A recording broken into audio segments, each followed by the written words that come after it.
దేవరా సినిమాని చూసి థియేటర్ బయటకు వస్తున్నారు కొడాలి నాని. కొడాలి నానికి ఎన్టీఆర్ మీద ఉన్నటువంటి అభిమానం ప్రత్యేకంగా చెప్పాల్సిన అవసరం లేదు. కాబట్టి తాజాగా ఎన్టీఆర్ సినిమాని చూసి ఎంతో అద్భుతంగా అయితే చెప్తున్నారు. సో దేవర సినిమాని చూశాను, మరి ఎక్సలెంట్ గా ఉంది. దేవర నిజంగా ప్రేక్షకులకి ఒక మంచి అద్భుతమైన ఫీలింగ్ ఇస్తుంది అంటూ చెప్తున్నారు.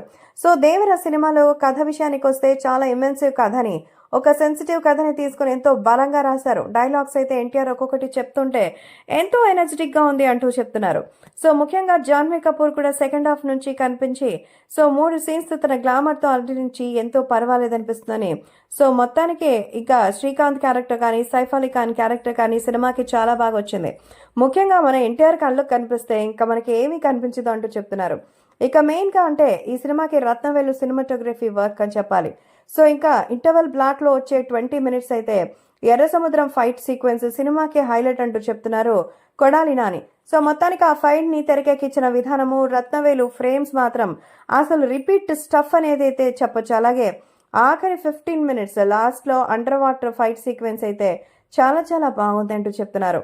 అనిరుద్ బ్యాక్గ్రౌండ్ స్కోర్ అయితే అసలు ఎన్టీఆర్ ఎలివేషన్ సీన్స్ విషయంలో మ్యాజిక్ చేశారని చెప్పాలి. సో చాలా చోట్ల అయితే ఆ మ్యూజిక్ మనకి ఎక్స్ట్రాడినరీగా అనిపించేసింది అంటూ కొడాలి నాని అయితే చెప్తున్నారు. సో ఎన్టీఆర్ మీద ఉన్నటువంటి భావోద్వేగాన్ని అంతా అయితే రంగరించి ఇక్కడ పోస్తున్నాడా కొడాలి నాని అనేటట్టుగా ఒక్కొక్క తీరుని వర్ణించి చెప్తున్నారు కొడాలి నాని. సినిమా అయితే బ్లాక్ బస్టర్ అంటూ చెప్తున్నారు.